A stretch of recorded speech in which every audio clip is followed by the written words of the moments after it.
नमस्ते, यहाँलाई स्वागत छ kingstar.com मा। आज हामी काठमाडौँको बिजुली बजारमा छौँ। बिजुली बजारमा विशेष गरी किन छौँ भन्दा यहाँ शिक्षकहरू आन्दोलन यहाँनिर 12 दिनमा शिक्षक आन्दोलनहरू अगाडि बढिरहेको छ। म यहाँनिर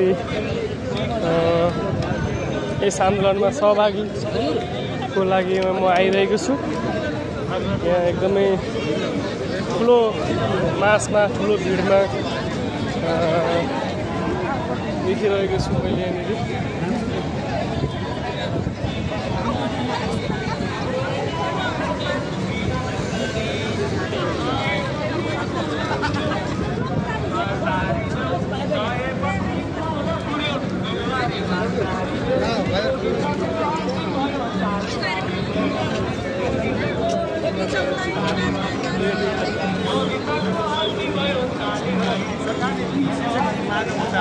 सम्बोधन नगर्ने हो कि सामुदायिक विद्यालयहरू भनेका सरकारी वडा कार्यालय जस्तो होइन, सरकारी कर्मचारी जस्तो होइन कि सामुदायिक विद्यालयहरू समुदायमा स्थापित भएर समुदायका मान्छेहरूले त्यहाँ के अरे काठ काटेर दाउरा काटेर त्यहाँ चाहिँ फर्निचर बनाएर आफैले किला ढोकेर गाह्रो लगाएर जिउन हालेर बनाएका स्कुलहरू र ठुलो गरेर शिक्षकले पढाउने मात्रै काम गरेका छन्। जग हाल्ने काम मैले त्यहाँ पढ्न थालेको 22 वर्ष भयो।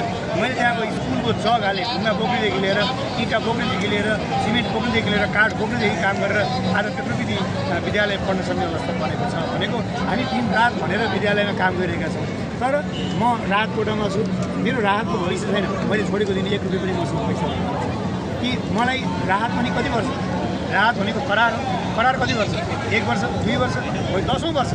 म करारमा बसेको 12 वर्ष, म 22 वर्षदेखि त्यहाँ पढाइरहेको छु। भनेपछि मेरो आफ्नो पूर्व जीवन त मैले स्कुलमा लगाइसकेँ। त्यही स्कुल भनेर लागिरहेको छु। म आज पनि लागि त्यहाँ सहायक प्रधानदेव भएर काम गरिरहेको छु।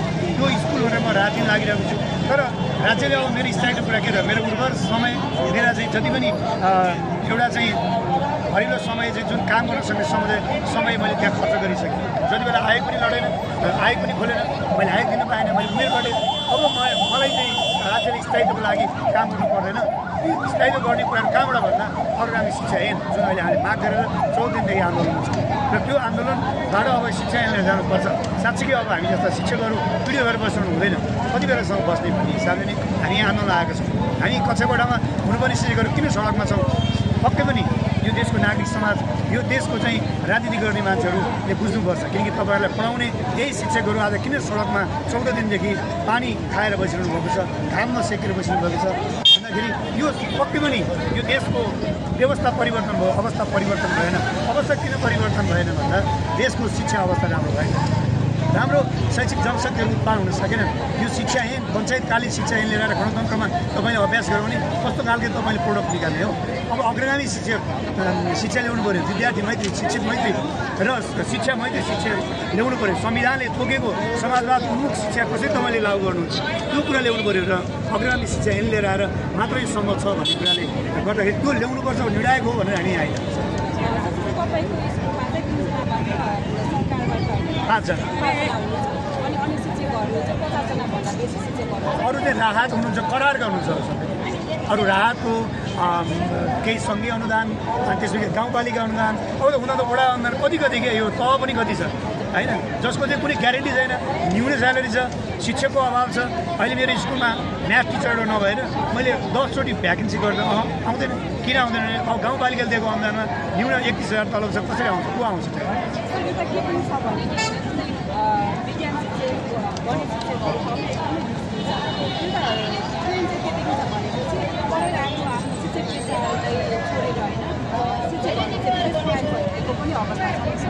त्यही त यही कुरा पनि हाम्रो एकदमै जोरदारमा आएको। अबको शिक्षा ऐन यस्तो आउनुपर्छ जहाँ चाहिँ ट्यालेन्ट मान्छेले त के बन्छस् भने म शिक्षक बन्छु भन्ने त्यो हुनु पऱ्यो कि। अनि बल्ल मात्रै हाम्रो शिक्षाको अवस्था सुधार हुन्छ नि। अब कहीँ पाएन भने शिक्षक अनि शिक्षकबाट अनि उसलाई हुँदैन। किन एकजना एउटा प्राइभेट टिचर थाहै भयो उसको हातमा बुझ्ने पैसा भनेको त त्यही 30-35,000 हो। अनि 35,000 कुराले अब उसको लिभिङ स्ट्यान्डर्ड मेन्टेन गर्छ त?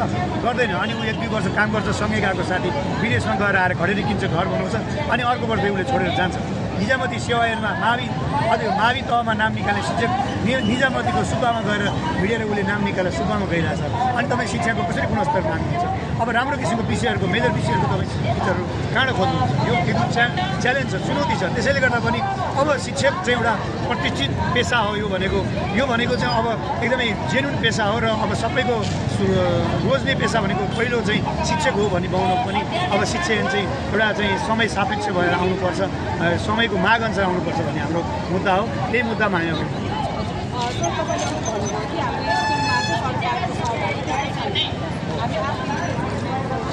शिक्षकहरूको आफ्नै पीडा छ म यो पीडाहरू देख्दै देखाउँदै म अगाडि भिडमा बढिसकेको छु यहाँनिर तपाईँले यत्रो चाहिँ हजारौँको सङ्ख्यामा शिक्षकहरूलाई देखिरहनु भएको छ बिचरा 14 दिन भइसकेछ उहाँ आउनुभएको म त 12 दिन जस्तो लागेको थियो उहाँहरू 14 दिनसम्म यसरी यो न भोक न तिर्खा न पानी केही नभनिकन यो सडकमा खुलेआम रूपमा चाहिँ यहाँनिर बिताइरहनु भएको छ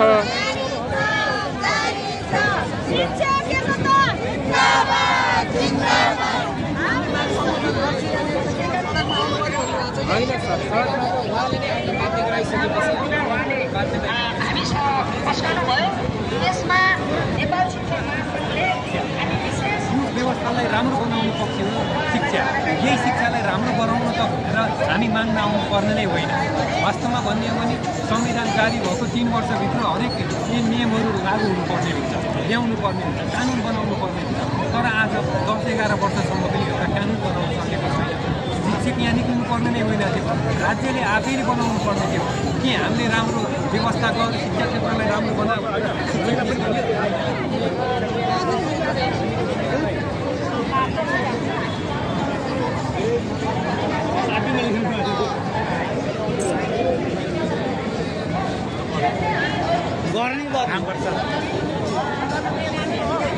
निजी क्षेत्रको विभिन्न किसिमको यो प्रक्षेपण गरेर सार्वजनिक विद्यालयमाथि के गर्ने हावा बोल्ने प्रधानमन्त्री तुरुन्त राजीनामा दिनु